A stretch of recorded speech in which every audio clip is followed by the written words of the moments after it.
Welcome back. I'm John Stark from MacTheMovieGuy.com, and this is a review of Confess Fletch. I'm a blind film critic, so I watch films with audio description. This film does not have audio description. I watched this on Paramount Plus with the Showtime add-on. Why did I do that? We'll talk about that in a little bit, but first, let's talk about the movie. This is obviously the long-awaited third Fletch film that has been in development for a while, forever. Kevin Smith was trying to make one for many years, and now we have Jon Hamm stepping in the role of Fletch, the journalist with a sense of humor.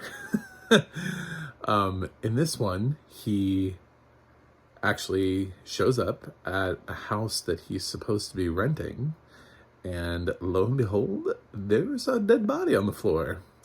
And he does the responsible thing and calls the police, and then he ends up becoming their primary suspect, because that's just so easy, right? It's obvious. I mean, he's renting the house, he's just some guy, must be him, right? But turns out Fletch is really there to try to find some missing art, and he very much did not kill this girl. So he also now has to try to figure out who did kill the girl, while also trying to figure out where the missing art was, and maybe the two are connected. Along the way, we get to see some familiar faces in terms of actors you might recognize. Probably the most notable would be John Slattery, who also was on Mad Men with Jon Hamm. Roy Wood Jr. is in this, and also Annie Mumolo. Probably the three biggest names I could pull out of the supporting cast. This is directed by Greg Mottola, who gave us Superbad and Adventureland, so you can imagine it's actually pretty decent quality, and it's pretty much all of the lead up that you need for this film. Now, Paramount hates this film. I know this seems shocking to you, for me to just jump right into that, but they do. They dumped this into September with a moderate release into theaters. They didn't release it. This was not a wide release. That's why I feel like they made another Fletch. That's what I keep seeing on Facebook from people who are like, when did this happen?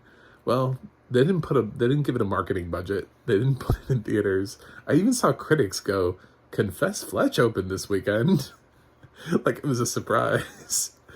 And yeah, they didn't market it. They didn't care about it. It just, I think they were fulfilling a contractual obligation to release the film theatrically. And then just a short time later, it's on Showtime. Once that 45-day window closed, it was on Showtime, and now you can watch it. They didn't even put on Paramount Plus. This is a Paramount film, but they dumped it on a Showtime.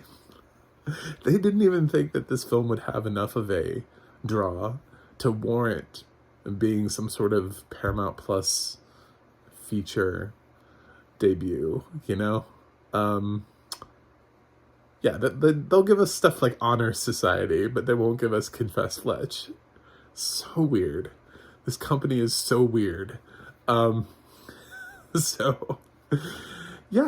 I looked out there on the internet and I didn't find any audio description for this film at all. And it didn't surprise me, because the way that Paramount has treated this film, I just have a feeling they were like, nah, we're not going to record audio description for this. We don't really want people to see this. The question is, why don't they want people to see this? This could have been really good. I really enjoyed Jon Hamm in the role of Fletch.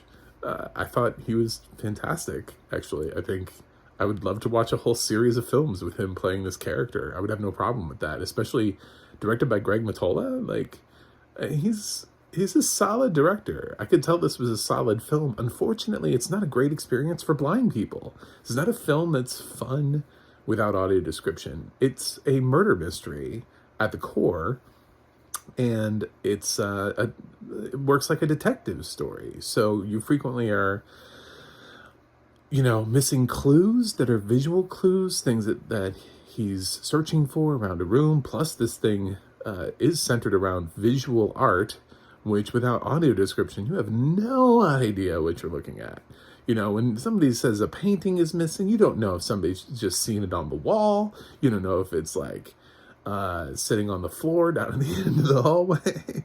You don't know if somebody's holding it. Like, the whole film centers around missing art. And if it's not directly referenced in the dialogue, you're missing a lot of things. There were a whole bunch of scenes in the film where I didn't know what was going on. I was so confused, which is obviously going to affect my grade. I always say that I have to give the film a grade based on the experience that I had. I didn't have a great experience with this film. This film had, there was a time where there was like a shootout, and I didn't really know who was shooting or being shot at. There was a scene where John Hamm's Fletch goes into this girl's apartment, one of the many, potential murderers that he's kind of trying to investigate. He's trying to figure out the story of what might have happened.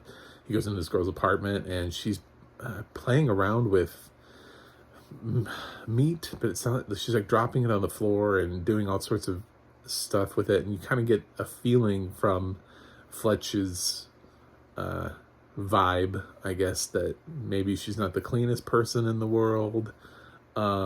He makes a joke. He's like, yeah, you might not want to eat the one that was on the floor, or something like that.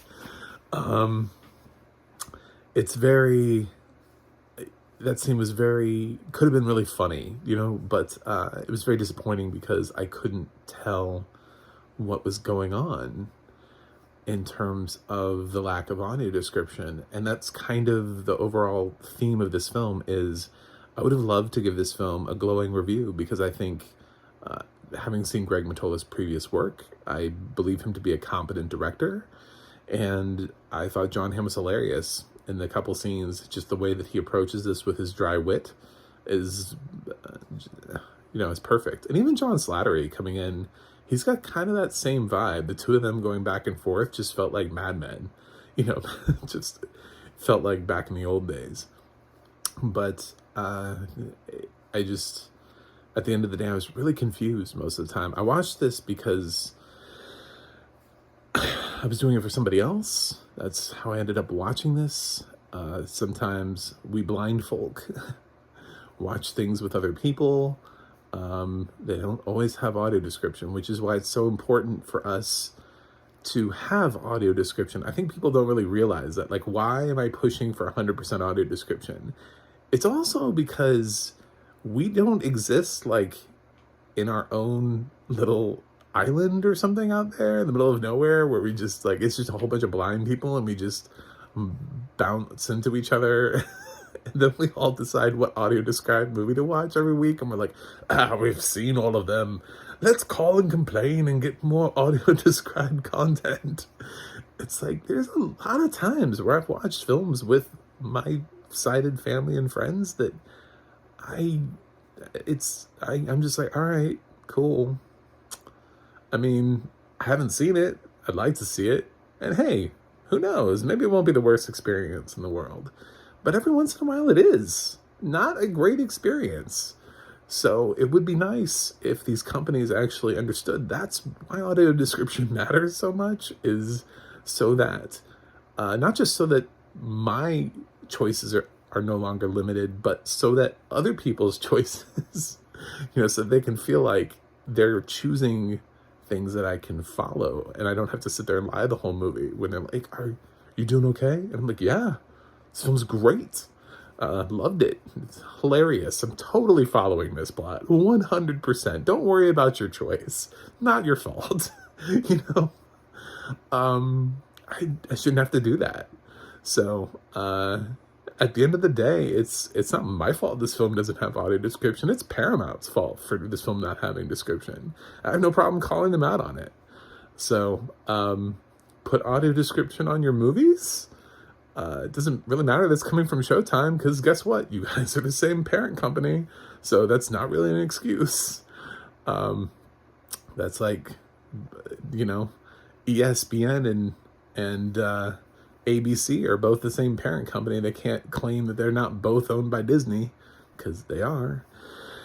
Anyway, so that is my rant about that. That's how I ended up watching Confess Flecth. I don't just do this all the time for fun, watching films without audio description. I did for Weird, because I wanted to make a point, because I knew that film, a lot of people were looking forward to it, and I wanted to get a review out to let people know, hey, this is how watchable this film is. But for this, it was just a happenstance. I wasn't planning on watching Confess Flecth without audio description.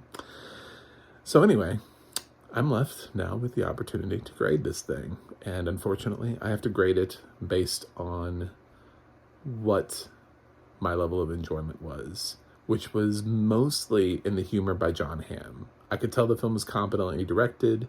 I have a feeling this film would be a lot better, but most of the time I was really just confused. So I'm going to give Confess Fletch a C+. Accessibility matters. It just does.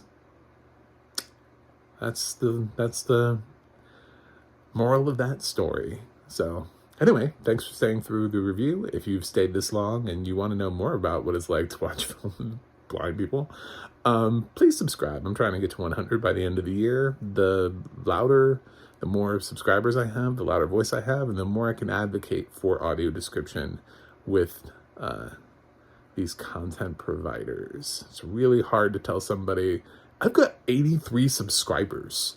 Do you have any idea what's going to happen when I go on social media? They're like, I don't know. I have no idea. I don't know. 83 is like, there's 83 people in this room right now. I don't know. Anyway, I also have a website, backtomovieguy.com. You can go there and check out my reviews and other stuff. And you can go to the audio description project if you want to watch something actually with audio description, adp.acb.org. And you can go to theadna.org when you want to see who's describing or who has worked on the audio description for your favorite films. That's it for me today. Until next time, I gotta go review something else, but I will see you on the other side.